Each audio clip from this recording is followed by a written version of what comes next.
Tropical storm warnings are now in effect for Bermuda as Hurricane Lee's massive wind field is expected to impact the island as early as tomorrow. Plus, areas of the U.S. East Coast are now under high surf and small craft advisories as 6 to 10 foot waves are expected throughout the week.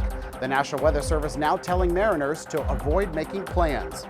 And millions living in New England and Canada may too be affected. As Lee's forecast cone changes, the potential for tropical storm force winds have moved up. We have the latest advisory. iWeather First starts right now. From iWeather First, this is a tropical update. All right, a new advisory is out from the National Hurricane Center, and we are talking about Hurricane Lee, Hurricane Margot, and this disturbance down here in the Atlantic with the 50% chance of development over the next 3 to 5 days. Definitely something to watch as it may impact parts of the Caribbean into next week. Still too far out to tell, but let's go ahead and talk about the tropics here with Hurricane Margot. Margot still looking strong on that visible here. It's encountering a little bit of wind shear, but not too much, and not really getting into any dry air, nothing really being entrained into the system as well. So it still has time to flourish here. The National Hurricane Center forecast model has it still living out through a tropical storm by the end of this weekend. And right now it has a 90-mile-per-hour wind, so it's a Category 1 hurricane moving north-northwest at 7. And notice the forecast model kind of does a loop-de-loo there. That's because there's a lot of factors going on with the steering of the winds and everything that may affect of where it's going to go. Again, not going to bother us here, not going to bother mainland at all. So let's go ahead and talk about Hurricane Lee. On the visible, you can see that eye poking out right there as this storm is moving on up. It's now going up north now, heading up towards possibly Bermuda and the New England area and Canada as well. And we're going to get into that in just a moment. Here's the water vapor, not showing much dry air being sucked into the system right now. So it certainly has more time to strengthen as it goes up. However, it is approaching a pocket of cooler sea surface temperatures there that may inhibit its growth over time. We could see a nice eye wall going on here, and it looks nice on the northern side for that eye wall, but on the south and west side there, you see it's kind of a little bit weaker there. It's still flirting with the possibility of going down to a tropical storm. However, National Hurricane Center believes it will maintain hurricane status.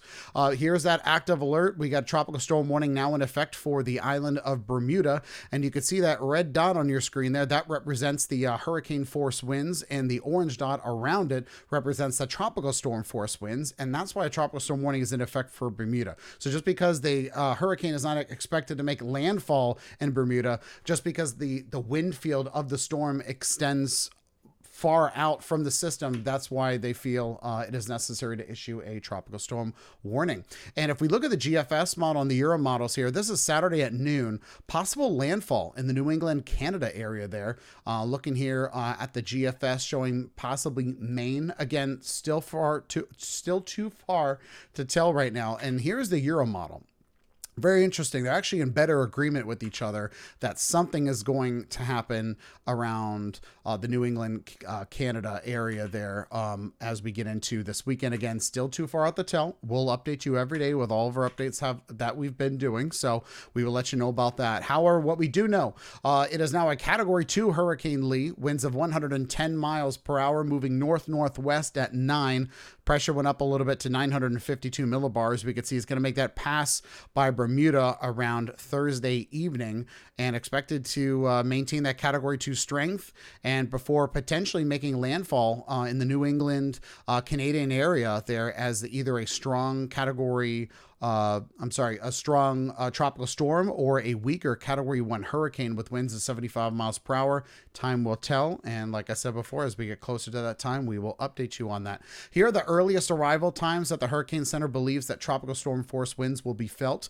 We can see for the island of Bermuda, it's now been bumped up to about 50, 60, I'd say about 65% chance of getting tropical storm force winds on their doorstep by overnight Wednesday into Thursday morning. And then as we extend this outward, we could see here that we have a 40 to 50% chance of the island of Maine and parts of Canada there experiencing tropical storm force winds by this weekend, early this weekend. So we will see what's going to happen with this. If I lived in New England or Canada, I would just keep a watchful eye on this system here. So again, still too far to tell. Can't get these words out for some reason, and I'm gonna sound like a broken record. But just because it says this on all the models doesn't mean that it can change over time. Given that this is a couple of days ahead, and we're only in Wednesday right now. Here are the wave heights. We can see that there's going to be a lot of waves coming out from from this system here. There's actually the National Weather Service actually told mariners with residential boats to avoid making plans this weekend, and for commercial sea. What am I trying to say? Commercial seas. People who are operating the big ships, cargo ships. There we go. See. Obviously, you know, my forte is in meteorology and not in anything else, obviously, because they are expecting 6 to 10 foot waves in certain areas. That's what the Weather Service was talking about in certain parts of the East Coast here. There are also high surf and small craft advisories already in effect over the next couple of days. So we will see what happens with that. Let's go ahead and advance the graphic here. And that is the end of it. This was the latest tropical update. My name is Richie Pergolesi. I'm your meteorologist here with iWeather First, and I hope you enjoy the rest of your day. Like, subscribe, comment, and ring the bell to be notified of new updates.